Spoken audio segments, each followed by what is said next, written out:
Good morning, afternoon, or evening, wherever you're at, ladies and gents. I am Kura Isagami, your resident tinkerer and Medarotter, and this is the Medarot News Network, hosting a very special retrospective and collaborative effort as we look back on the Rockman X collaboration, and just kind of looking at what made the series so popular, and why it was such a well-known and well-loved collaboration across the board. But before I do get ahead of myself on that, I do have a very special guest with me that's going to be kind of covering on the Rockman, the Mega Man side of things with that collaboration. Protodude, how are you doing today, my guy? I'm doing fantastic. It's a beautiful Saturday, looking good, ready to talk about some Mega Man, some Medabots. Oh yeah, for sure. And when I reached out to you're definitely one of like the biggest central hubs, I'd say, on Twitter when it comes to Rockman news. How long have you been doing that? Officially, 16 years. Oh wow! so you've got quite some tenure following the series. Oh yeah, I've been a fan for much longer. Probably, honestly, since I was in preschool. So maybe like when I was 5 years old. But I've been keeping track of the Mega Man Rockman news for about 16 years. Wow! So you've definitely gleaned quite the array and library of knowledge there through all that, haven't you? Oh yeah, I may know a little too much. That's probably me with Medarot in particular. I suddenly feel very small, only having been in this for like 3 years myself. But all the same, it is an honor. It is an absolute honor and a joy to have you with me here on the MNN. And I am really looking forward to being able to kind of talk about each segment of it and what really set it up. You know, if there's any references or things like that that was overlooked or not quite seen. And even just through the collaboration itself, I have to say it was a very enjoyable one overall.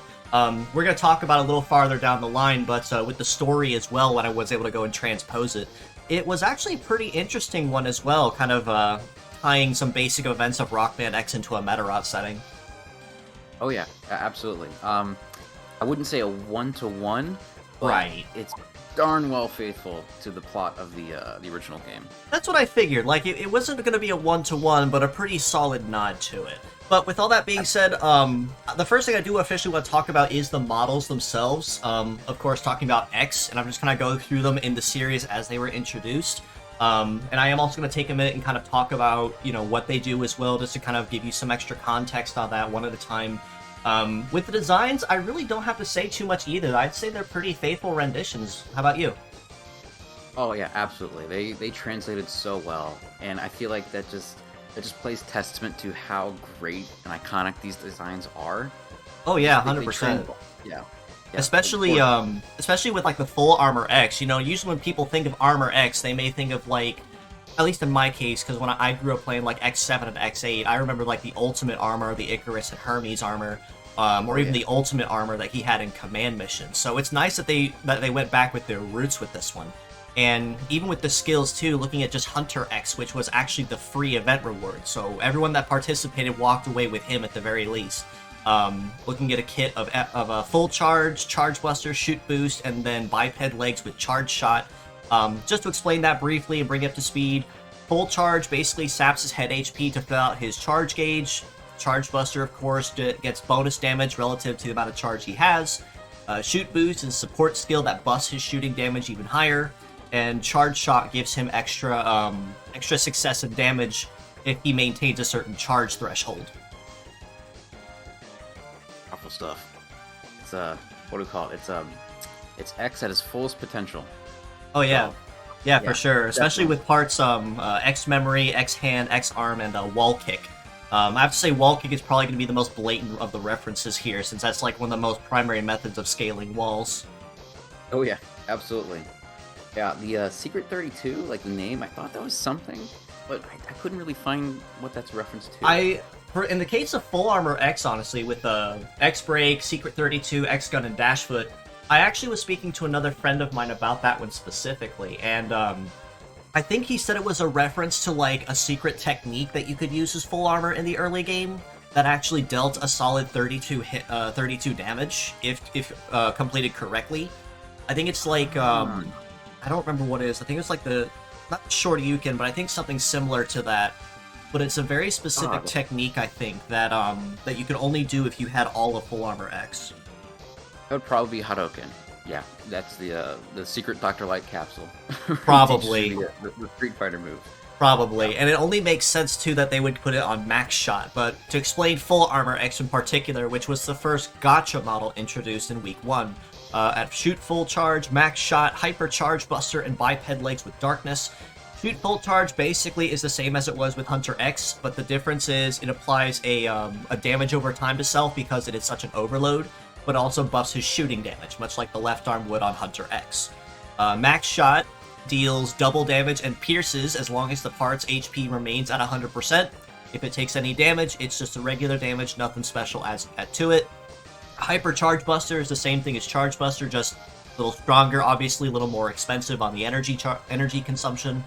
And then Darkness actually was a new leg ability that was added that buffs all of his leg stats by about 30%, but he takes twice as more damage from optic attribute attacks. Ouch. Yeah. So he's definitely going to be one of the fastest on the field for sure, and he's definitely built for sustain, since he can take time to charge, or he can pretty much start start immediately with a nice right hook there. Yeah. Wow.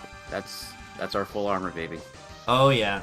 And honestly, I like the references too, like with Dash Foot, I think is probably a reference to, if I recall correctly, in the original X1, the Dash Boots in particular gave him an extra momentum on that too, correct? Yes, and in the original X1, that's a forced armor part. You can't progress through the game without it. Gotcha. Yeah, it basically allows you to dash. And the neat thing is, in the subsequent games in the series, it becomes part of his default arsenal. You don't have to get a little part. Right. Yeah. I know dashing was a really big thing in the later games too, but it's nice to know that it originally started as a required power-up, so kind of ties together, where he got it from and why it was required. Yeah, absolutely. A lot of really crazy people can complete the game without it, but well, we got some real speedrunner strats for sure. Oh, absolutely. But yeah, I've always enjoyed. I always thought the models were really well made too. And when I went to the collaboration, it started 3 weeks ago. I'm like, all right, at the very least, I just want full armor X. If I can walk away with just him, I'll take that as a win. Aside from, of course, Hunter X, which everybody walks home with. Oh yeah. All right. The next model that was introduced, also in Wave 1, was Vile, also known as Vava Pride. With Vava Met, Vava Cannon, Vava Rocket, and Vava Boost. Now, even with my limited knowledge of Vile and what he's known for through the years, I always knew for a fact that if it came to ballistics, it was definitely down his alley. And if my memory is correct, he was portrayed as particularly bloodthirsty and ruthless, to the point even other Maverick Hunters didn't want to work with him. Oh, absolutely. He was very much the black sheep of the Hunters. Later became kind of his own guy. But yeah, you don't want to mess with him. Absolutely, and I think that only tied into when the Sigma outbreak first started going on. Even if he wasn't affected by the virus immediately, I'm more than certain he's like, oh, cool, I get to blow things up and not have to face repercussions? Sign me up for it. There we go. So, that's it. And honestly, I think his kit is a pretty good nod to that too. And before I get to that, I think it was also mentioned to me in the Medarot Discord that when they put his when they did his design, I believe it was Tiyuga that did his. It was more of a nod to the D-Arts figure with the inclusion of the second cannon. But I'm also told he earned it later on. I believe so. I want to say X8 is when we start seeing he unleashed like more stuff. Because he was like rebuilt from the ground up. Yeah. Right. I believe X8 is where it showed up. But here, for like the purple traditional Vile, that artwork was for his D-Arts kit, for sure. Gotcha. That's what I figured it was too, based on conversation, but like I said, my personal knowledge of the X series is kind of limited to only a couple games and some minor knowledge in between. But to explain briefly what Vava Pride brings to the table, of course, he is going to be a very ballistics gunpowder-based kit. Self-restore basically allows him to burst restore all broken parts once at half HP, in contrast to where other restoring skills only brought him back at 10%. The difference is, though, he only had one use of it. So once he got broken that second time, he was kind of out of luck. Vava Cannon, Vava Rocket, Power Missile, and Hyper Missile are just very souped-up versions of gunpowder-based skills. Power Missile had a damage bonus if his legs remained intact. Hyper Missile had passive pierce damage to it for more armor-piercing rounds, I guess you can call it. Flight Legs meant he had pretty solid mobility across most terrains, naturally high base speed. And Revenger was a particularly interesting choice, too, because upon parts being restored, they actually got a stat boost relative to how many times they were brought back. Oh, interesting. Okay. Wonder if that's kind of a subtle reference to X8. You know, That's my guess too, because I know Vile's definitely been around the block and in the scrap heap a number of times. Oh, absolutely, absolutely. He's Probably just, more than zero. He's just like that roach you can't kill. You squish him with the rock, he comes back the next day. I'm pretty sure he's probably one of those pains in the neck that even Sigma probably is happy he has on his side. Absolutely, and as long as the fans love him, they'll keep coming back. I even just for fun, I even noticed too people were having a lot of fun with these. Just to transition briefly to an unrelated point, one of the other big charms to Medarot is, of course, the mix and match of all the parts, which actually I think really tied into, especially with X specifically, with the different armor parts and everything. But I saw one person that collected Vava Pride, and they remade the Mandalorian using his helmet and a couple other pieces to it. I'm like, you know what? I can't even be mad at that because it works. It really does. So it's obvious. It's obvious too that Vile's definitely picked up on a lot of the Boba Fett and Mandalorian jokes between his creation and now too, huh? 100%. And luckily enough, like Capcom and Disney haven't run into each other yet. Hopefully. So fingers crossed. Hopefully. But no, I think just between these designs alone, they were pretty solid with what they brought to the table. And like I said, I think it was with Tiuga who did a lot of the art for these. Really have nothing to say because it's always been quality art across the board. Oh yeah, it's very nice. He kept it very simple, very iconic. Didn't really add anything to it to make you go, hey, that's not Vile. And it's a lot of really good references too to how he originally behaved, which is what I really liked about it when I go through some of these designs and collaborations. Mm-hmm. So the third model that was introduced in week 2, because we only got one that week, is of course everybody's favorite Crimson Maverick Hunter Zero, who has a kit of Kernel, Anti-Effect, Rapid Attack, and then which is a new skill, and Biped Legs with Double Edge. Now, to explain his kit briefly, I kind of know a basic history of Zero. Like, I know he started originally as a creation of Dr. Wily, and was designed to basically be the Chaos Harbinger incarnate with that ultimate virus that he was installed with. But to explain his kit briefly, Kernel is a support skill that makes him invisible for his next turn, but also applies Conceal, makes his allies a little more agile for the next turn. While under this invisible effect, he can also bypass any shields that are in effect, so whoever he's targeting is going to be the recipient of his skill. Anti-Effect is a shooting skill that gets damage relative to the number of positive buffs that are applied to the target in question. So the more they like to support and put buffs on themselves, the more painful it's going to be. Rapid Attack, as I said, is a brand new skill that gets a damage bonus relative to number of times it's used consecutively. At the cost, if you use something else, you lose all your stacks and have to start over. Lastly, Double Edge, much like Darkness, boosts all of his leg stats by about 30%, but ironically also gives him a 2.5 times weakness to gunpowder-based skills. Gosh.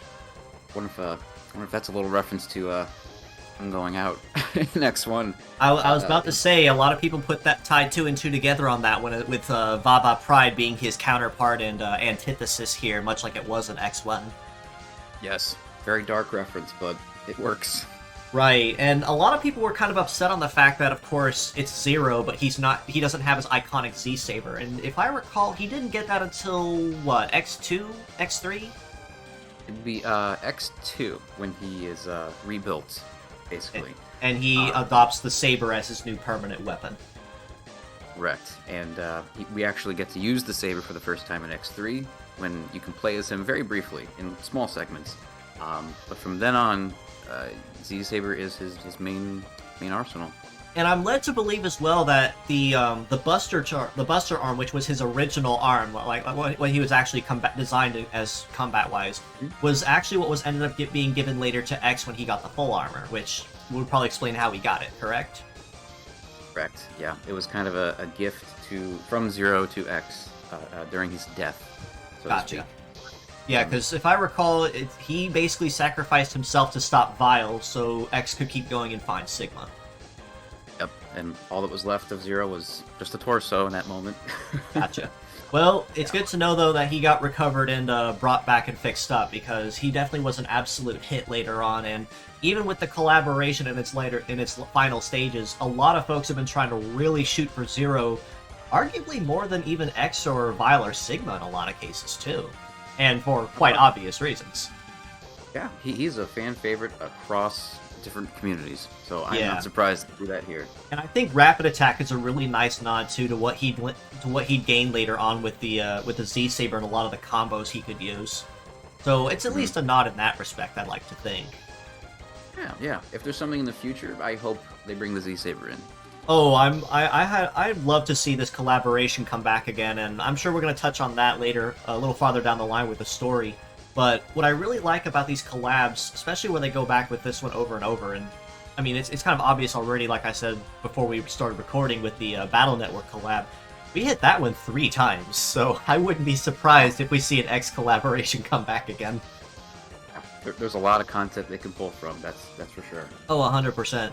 So the final model that we got on week 3, and they saved arguably best for last when it comes to iconic names, is of course Sigma himself, Big Baldy, with the kits of Precognition, Hypervirus, Perfect Guard, and then Biped Legs with Confront.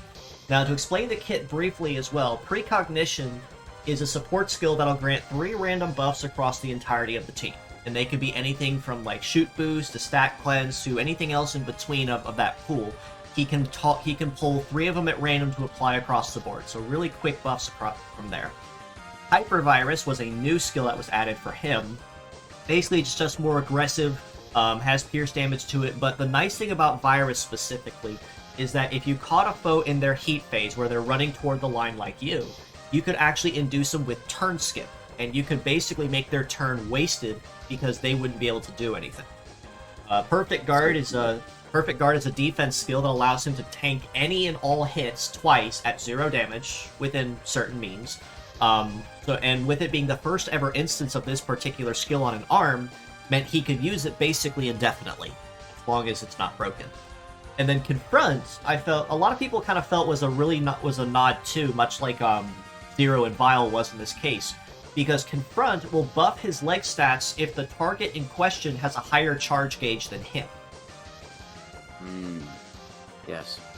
Yeah, I would say that's probably a reference to his forms, kind of like when he powers up, gets higher defense. Yep. You know, especially with X specializing in energy sustain, charge sustain too. With a model that doesn't need any of it at all, it already puts him at a combative advantage. Yeah. Wow. I believe a lot of people also said that the Perfect Guard on the arm might be a reference to, say, his parrying in the original X1 when you fought him. Is that maybe correct? Oh yeah, that's one of the hardest moves to basically figure out if you're not too keen into Mega Man X. He basically deflects your shot. Like, he takes that as lightsaber thing, and he blasts it back. So yeah, 100% I say that is a reference. Definitely ties back into the original source material, which is really nice. And being completely honest, we were actually kind of left guessing for the first 2 weeks anyway what might be in his kit. We fully expected Hypervirus or some variant of it, as an obvious nod to the Sigma virus, of course. And we had a couple other ideas in there as well if they chose not to go that route. A lot of people seem kind of bummed by the fact, though, that they implemented the virus on his arm as part of the saber than they did, say, his head part as something more iconic. Is there maybe something with him having a bunch of skills that he can give to team as a reference, or probably just something they threw in there? I think that's probably something they kind of threw in there, kind of a consolation. But yeah, I'm right there with you. It's surprising it's not concentrated in the head. 'Cause Yeah. that's the imagery we've always had as fans. Right. There's with those the emblems that they have. Right, especially like whenever you do destroy his body, he comes back. It's always his face. Exactly. Yeah. So it Even is. the Signifier itself, it's his head. It looks Yeah, like his head. I do find that kind of strange, honestly, but I still think the execution was pretty well done across the board too. And much like it was with the other 4 models, it still holds very true to the source material, and the creativity of using the shoulder wings to like reference the cape is a neat nod too. Oh yeah, that's my favorite part, and I love just how robotic his face looks without not looking like Sigma. His Yeah. little butt chin is still there. You know? Yeah. Yeah. Yeah, This is a great you design. can't have Sigma without that, and this is actually about the first time that they've attempted a model with a cape like this. And I'm more than happy to show this to you after recording, where they had the Battle Network collaboration. In Wave 2, they introduced Colonel from Battle Network 5, and they did the same thing with his cape as well, where they segmented it as like wings instead of a full cape. That's a brilliant idea. It's definitely a very creative look, and as I said, obviously, it's really nice that they went back and referenced the source material very well with this. Definitely, they have a good handle on it. 100%. Now, the other thing that they did introduce with the collaboration are, of course, we call them cosplay skins for certain Medarotters, where they would dress as other characters. In particular, with this one, we had Kirara, who is one of the protags of the original Medarot 1, obviously dressed as the Navigator Aelia. Whereas we had Anise from Medarot 8, another protag, dressed as Iris. Now, obviously, if you're gonna have X and Zero and Sigma, you really can't have them without their without Aelia as their iconic navigator. So that one's kind of to be expected, and I think it was a very good rendition as well. My biggest question though is why Iris? Because she didn't show up until what, 3 or 4, maybe? X4, yeah, was her first appearance, and then she later appeared in Mega Man Extreme 2 on the Game Boy Color, which took place before X4. Technically, X4 was her first appearance. Gotcha. Is there a particular reason you think they would have introduced, Iris in particular, even though the collaboration seems to be primarily based around X1, or do you think it's maybe just because she's a fan favorite? I think it's more has to do with that she's a fan favorite, and if they're basically going to pair X with Aelia, it would feel weird without Iris. It's hard to say who her counterpart was before she joined the Hunters. There is another female Reploid in the remake of X1 that could have taken that spot, but she's not as well known. Right. So I think it was more of a conscious decision, a nod to the fans to include Iris. I think a lot of possibility as well, because you mentioned a counterpart, which might be a theory, is I've seen a lot of cases where supposedly Zero and Iris were a thing, or could have been a thing. Do you think maybe that might be a reference to it? Absolutely. It's never depicted outright that they were a thing, but they had feelings for each other. That's kind of what I gleaned from it too. And Zero was very distraught when Iris officially left the scene the way she did. So that might be a possibility too. Now that it's brought to my attention, for sure. And I think, of course, with the design of the outfits, I mean, it's not really hard to glean from it and kind of go off on a creative liberty. But it's nice still that they made that nod to the original source material. Yeah, definitely. And Aelia's design in particular, this is from her X8 appearance, which was kind of modified to include some more details on her armor and letting her hair down. So it's really cool to see a reference to the canonical last X game so early. Oh yeah, and I've definitely did some research as well when looking for different things of Aelia to put up here. This particular art I found was from X Dive, which I think was the most recent non-chronological title, I'm just going to call it, which maintains the X8 appearance, like you said. But I've seen some of her older appearances as well, and it's honestly nice to see. Like I said, you really can't have X without Aelia, because they kind of develop together. One question I did have, though, when I was doing my research, and maybe you might have an answer on it.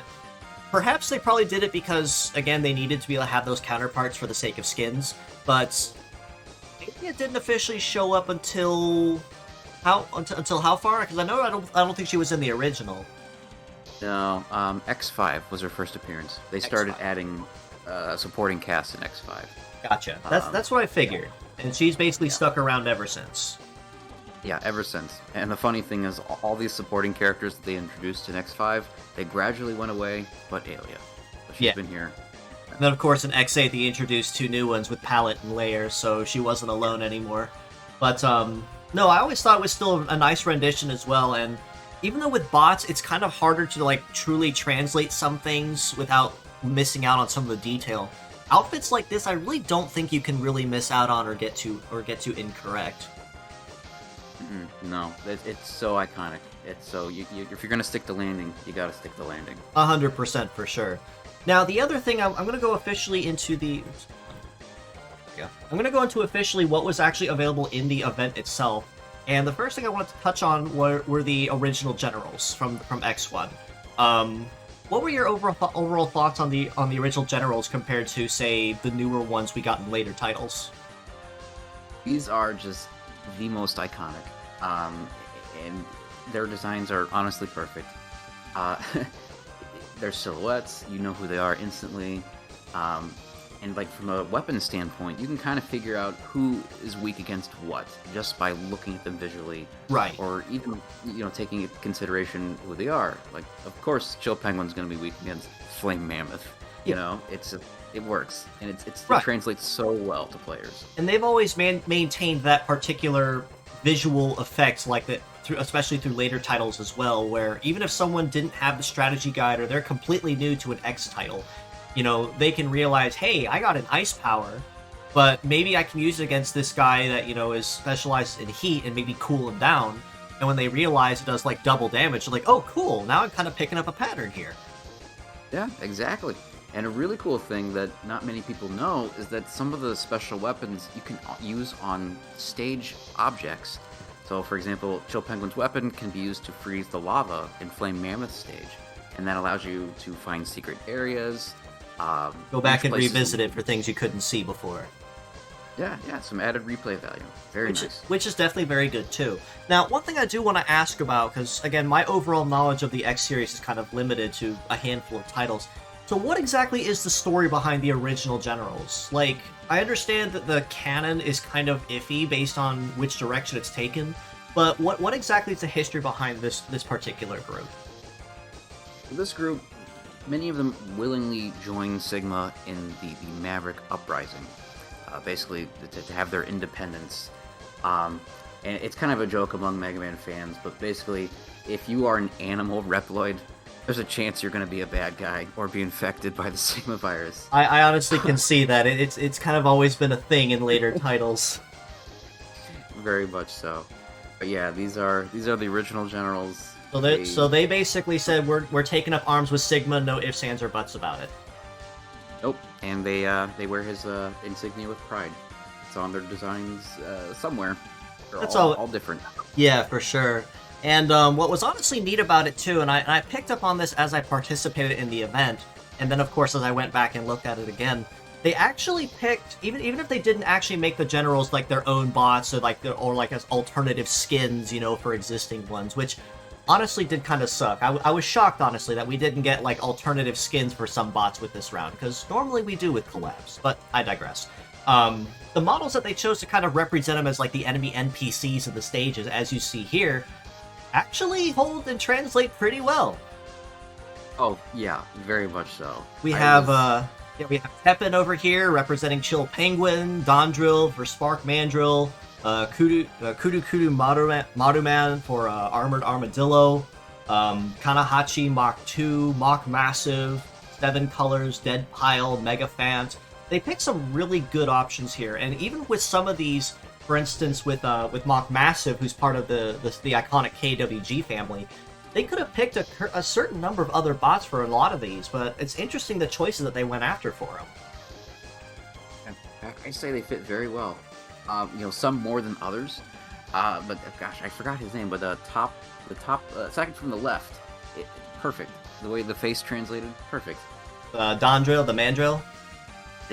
Yeah, for sure. And he's one of those ones that actually was a fan design that was made official when the mobile game first launched 4 years ago. So Oh my gosh, that's awesome. he's relatively new to the scene, but he's definitely made his mark quite well. And just to kind of translate back here real quick, it's kind of hard to not get a mandrill and not have that iconic face on it. No, not even. It's so funny how it just, 30 years later, here it is. 100%. And it's funny though, because as we talk about it, a Rockman X and X collaboration has been something people have joked about for years. Like, if you looked around on the internet, say like a year ago, there actually would be a pretty sizable number of fan art pieces people would do, translating, say, like X or Sigma or Zero, especially Mega Man Zero, especially when that whole series kicked off, of trying to translate it into like a chibified Medarot form. And there was even a couple pieces I've seen where they translated all three of the Maverick Hunters, X-Zero and Axel. So it's always nice to see that, what a lot of people used to joke about, 2-3 years ago finally became a thing through the introduction of this event. That's really cool. I didn't know that. I'll have to send a couple of them to you later that I found, but it's honestly really creative. Like, a lot of people joke around saying, hey, what if this, what if that?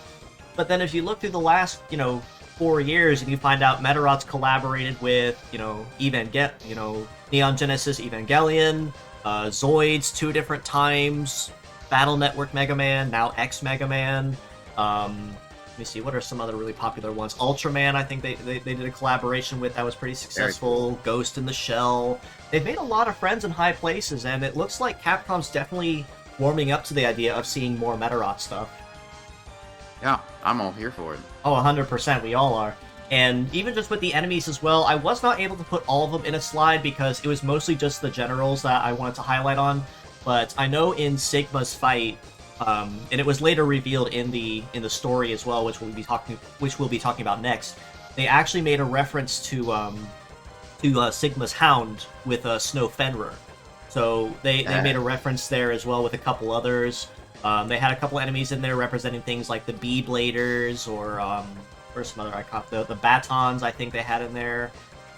So it's just nice that they put all this attention to detail in the references that usually a lot of people will just kind of throw in there haphazardly and say, okay, have fun. It's nice that they kept that attention to detail. It's really good, and certainly very humbling to the legacy of Mega Man X for sure. So I have to ask though, out of the original generals, which one is the top for you? Ah, gosh. Number one, it's Chill Penguin. I mean, he's not the coolest design, but Was that? I hope that's a pun. I genuinely hope that's a pun. I think it is. Some of the names were localized when they came to America. Yeah, he definitely is a pun. Yeah, and it's definitely one of those iconic ones too. Like, if you're gonna hear about Rockman X, you're gonna hear Chill Penguin somewhere.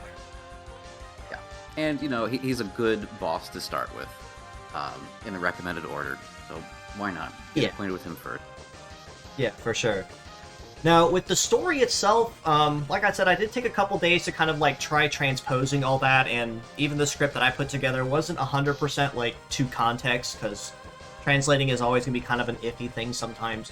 And you mentioned it before, it's not quite a one-to-one of the original X1, but like a pretty fair nod to it. Yes, I would say the general idea about like a kind of like an uprising in Sigma, kind of pulling the strings behind all this is there.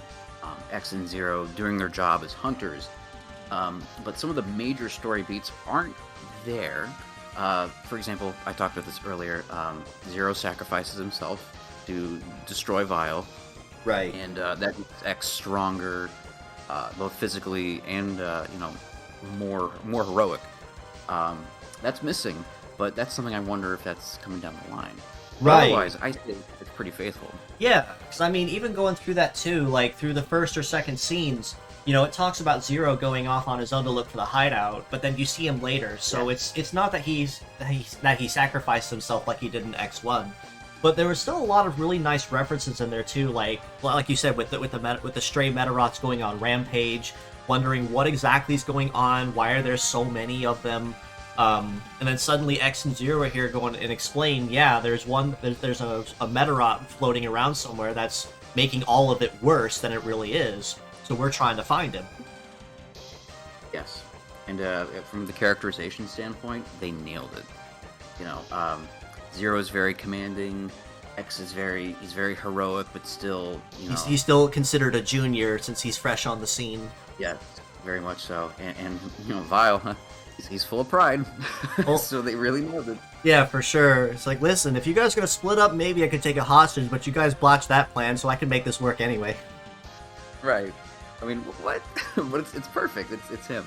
And it was also really nice to be that they introduced Odyssey and Cross as well into the story, and was able to kind of like segue them into it. Not quite like 100%, which is why it's not quite that one-to-one story, but it's enough of a nod that, you know, they were able to fit in as like a fun little event kind of thing.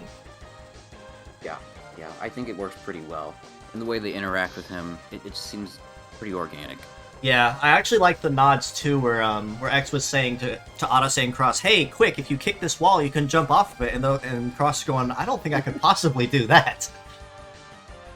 That's so funny. I like the nods in there too that they put in with the script. It was really nice and it was very endearing, especially with Cross when he confronted Sigma, saying that we don't, you know, I don't want as a Medarot a place to rule where it's just us because we were created to walk alongside humans.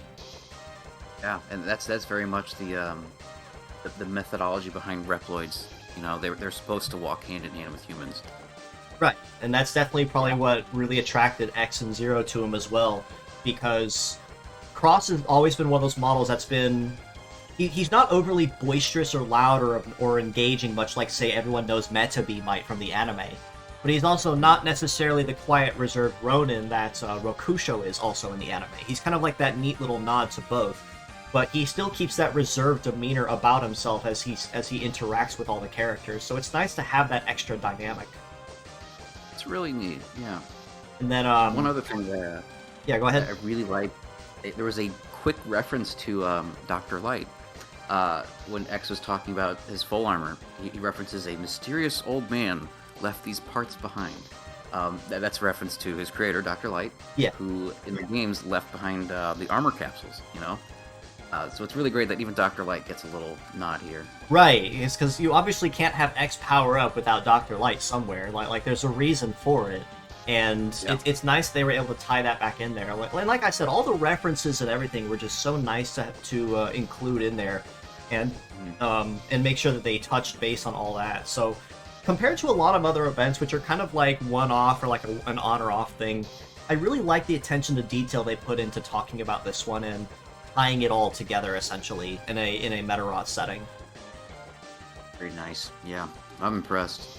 The last thing I really liked as well was in the epilogue of the third scene where it's talking about this mysterious voice saying, you know, what you destroyed was just my body or a shell. I'm looking forward to seeing you again. That's definitely Sigma, and that's kind of how the first X game ends as well.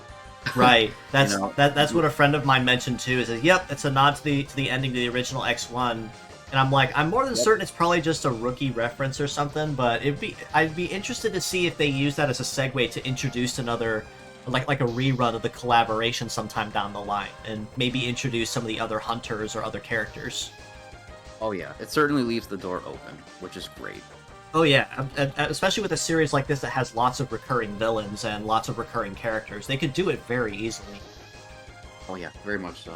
I mean, even with the Battle Network collab, to touch on that one, like I said, we've had 3 different waves of that one. The first of which was Rockman himself. But we also got Base and Heartroll as the as event rewards. It was just those first 3.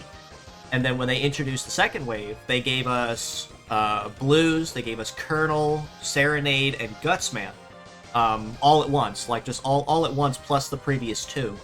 And then in the third wave, they gave us Dark Rock. Oh, nice. Yeah, I remember that. So That's it was a lot. That was great. I was honestly shocked when I saw the second one. I'm like, okay, cool, this is a pretty solid one. And I saw the third one, I'm like, wait, they're bringing it back again? Capcom must have been very happy with the result. Obviously, and honestly, as a Medarot fan on this side of the fandom, I'm 100% for it because they're very well-known names, and with X in particular, I'd say he's arguably a household name when it comes to a lot of gamers these days. Oh, definitely. And I've always felt that there's a nice intersect between, you know, Mega Man Rockman fans and Medarot and Metabots. You know, we all love robots, clearly. Yeah. But yeah, we share a lot of similarities. We love both properties. So it's really good to see stuff like this. And the nice thing too is that, especially like with X in particular, specializing in the customization, the idea of like the Medarot mix and match probably doesn't match up like 100%, but it's enough that it actually can be pulled off remarkably well. Definitely. And if this is any indication, yeah, I think we got a good future here. Oh, 100%. I love, and just kind of touching on where we could go from here, the idea of the collaboration returning, I'd absolutely love to see. Like, I think that'd be fantastic. A lot of people in the Medarot Discord have actually been hoping that if they bring it back, they'd love to see Axel come in. Oh, that'd be so good. Yeah. What's really funny about Axel was when he was first, playable, a lot of fans didn't like him. But over the years, we've really warmed up to him. Oh, yeah. So that's a reasonable request right there. 100%. And again, much like X and Zero, he's become an iconic member of the Maverick Hunters. You can't have a trio without Axel in it somewhere. So it'd be nice to have that trio rounded out at some point. Or if they decide to introduce, say, like a new form of X or an alternative version of Sigma, or even another enemy down the line that made a brief appearance. I think ultimately that would probably tie down to what kind of game they want to highlight it with. But it's kind of apparent with the collaboration, they chose to focus primarily on the original, the X1. But the BGM packs that you could also purchase that I did not mention in this were mostly tracks from X1. I think there was a couple from X2 they said were in there as well. But I think they were mostly like boss themes against Sigma and Vile. Yeah, that's pretty par for the course for Capcom. With these collaborations, they tend to lean into the more iconic characters and enemies when they do crossovers. So X1, yeah, it's definitely probably X1. Oh, 100%. Like, if you're going to collaborate with something, you don't want to use one of your, say, like, offshoot or your alternative titles that maybe not a lot of people know. You want to go with the names everybody knows from it. So it makes sense that they pick the original X. Yeah. And why not? It's a great game. Absolutely. And, but yeah, I'd say ultimately overall the event was definitely very well received. Being able to have a version of X, even if it's not the most powerful, as an event reward everybody can bring home was a very nice touch. I'm slightly bummed by the fact that, like I said earlier, they didn't have like any alternative like cosmetic skins for any of the other models as a way to kind of keep the fun going a little longer. But, it does kind of leave the door open that maybe they could do that in the future. Yeah, I certainly hope so. There's a lot of potential out there. There's so many X characters, so many Mavericks that they can pull from, which will make for some really cool designs.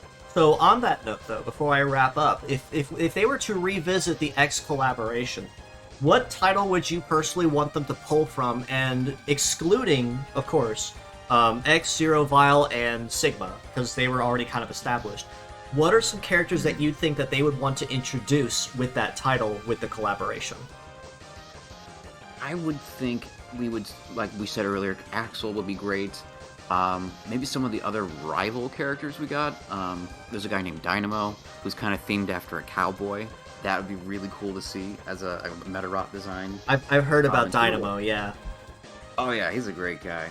And just some of the Maverick designs in later games get really out there. Like, we got Burn Dino Rex, who's a T-Rex.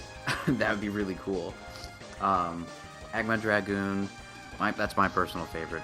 Yeah, it's just, I don't know, I can't really... There's so many. Yeah, there's so many, and I take it. One brief question I had, though, just kind of to tie this back around. We mentioned with Iris in particular, she was probably tied in as like a fan favorite because she was so well loved.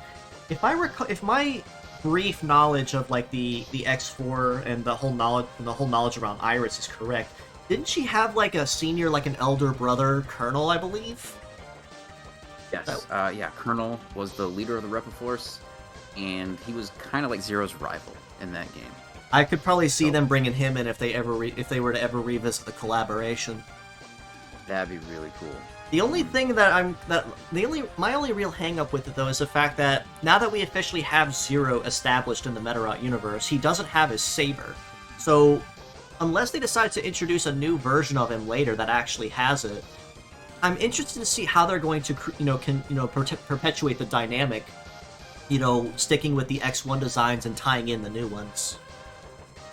Yeah, that'd be very interesting because canonically, like Zero doesn't get the saber until he dies and is rebuilt. Yeah. Yeah, and he's got like a little updated design when he's rebuilt. They changed out his rounded shoulders for more of like a squared off armor. Yeah, so, like a pauldron kind of thing. Yeah, so it'll be interesting to see how, or even if they do it that way, if they go that route. So here's a question, actually, now that I'm thinking about it. Is Zero predominantly left or right-handed, or does it kind of depend? That's a really good question. I think most of like the artwork depicts him right, but in the games itself, it's kind of whatever direction you're facing. So, yeah. As an idea, because kind of tying back to what I said about skins, the way Zero was portrayed is he had a support skill, a shooting skill, and a melee skill between head, right arm, and left arm, respectively. So if they wanted to kind of tie Zero back and give him his saber officially, I could honestly see them giving him a skin down the line that actually puts the saber in his hand, and then maybe just gives him a regular arm for his right hand. That would make sense, yeah. Maybe spruce up the design a little bit, too. Yeah, that kind of goes into the X games as well, because his Buster, you can't even use it in X4. They brought it back in X5, but it wasn't all that useful. Yeah. Well, at that point, people kind of established Zero's there if you want to get close and personal. Exactly. But honestly, like I said, I think it was a very successful collaboration, and even with what you said too, a lot of the references and little tidbits and knowledge that they put in there seem to definitely line up with the series, as especially as you explained as well. So it's honestly easy to see why this collaboration was so well loved, and I'd definitely be down to see it come back in the future. Yeah, me as well. I really hope they revisit it when there's more new Mega Man X stuff on our side. So yeah, anytime would be great. 100%. But with all that being said, that basically does cover everything for the collaboration as well. So wasn't quite, say, as big of a collaboration as most others tend to last like a whole 3 or 4, four-ish weeks or so.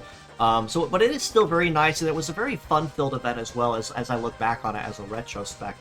But with all that being said, like I said, that does cover most of it. And as I said, very, very successful and very well-loved collaboration all around. But first of all, before I do officially close us out, Protodude, I am immensely thankful and grateful to have you here with me at the desk as we look back on the collaboration in retrospect. If we ever do see a rerun of this collaboration, I'd love to have you back on the show again and kind of talk about what they decide to bring in then. Absolutely, this was a lot of fun. Made me remember my love of Medarot back in the day. Yeah, for sure. Yeah. Yeah, but with all that being said, if you'd like to follow more on the Medarot side, or if you want to learn more about the series, if you are a Rockman fan and come across this little collaboration, you can follow us on Facebook at the Medarot News Network page, or the Metabots Forever community on there that I do also run and manage. You can also join us on the Medarot Discord in the link provided as well to keep an even closer ear to the ground on the action.